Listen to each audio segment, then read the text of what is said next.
नमस्कार। आप सुन रहे हैं ज्ञान सागर विद चित्रा। श्री मद्भगवत गीता की इस यात्रा में आज हम आगे बढ़ते हैं अध्याय 1 के श्लोक 7 और 8 के साथ। श्लोक 7।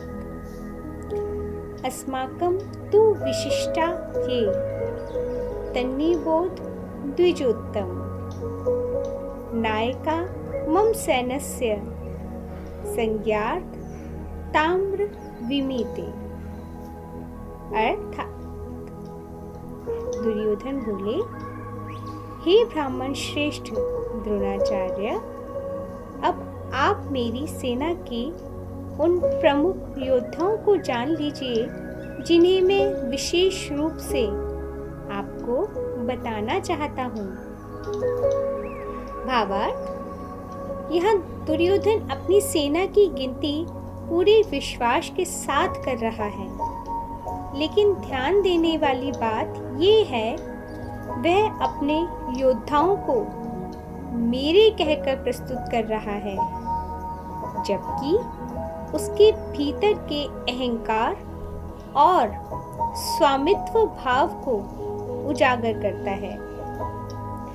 गीता हमें सिखाती है कि जहाँ मैं बहुत प्रबल हो जाता है, वहाँ विवेक धीरे धीरे कमजोर होने लगता है।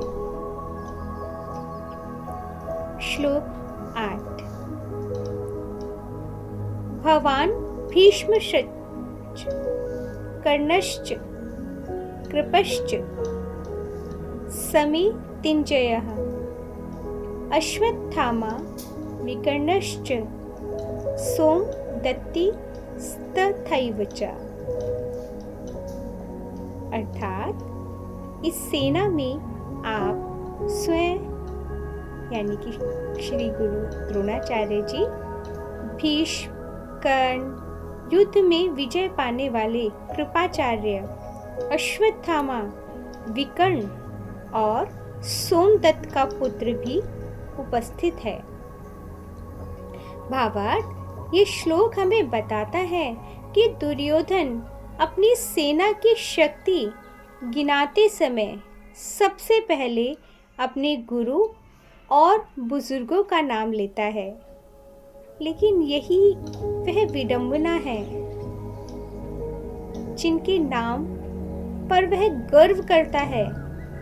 उन्हीं के धर्म और मर्यादा को वह नजरअंदाज कर देता है। यह हमें सिखाता है कि सिर्फ शक्तिशाली लोगों का साथ होना धर्म के पक्ष में होना नहीं होता। आज की सीख।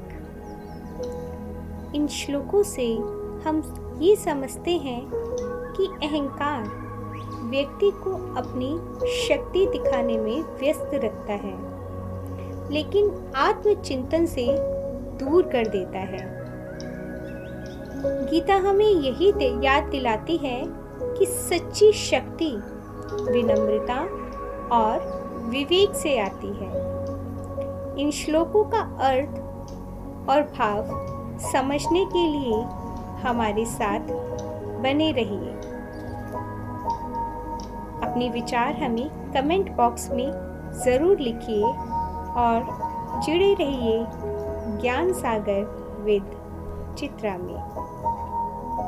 आगे के श्लोकों में गीता हमें और गहराई से जीवन को समझाना शुरू करेगी।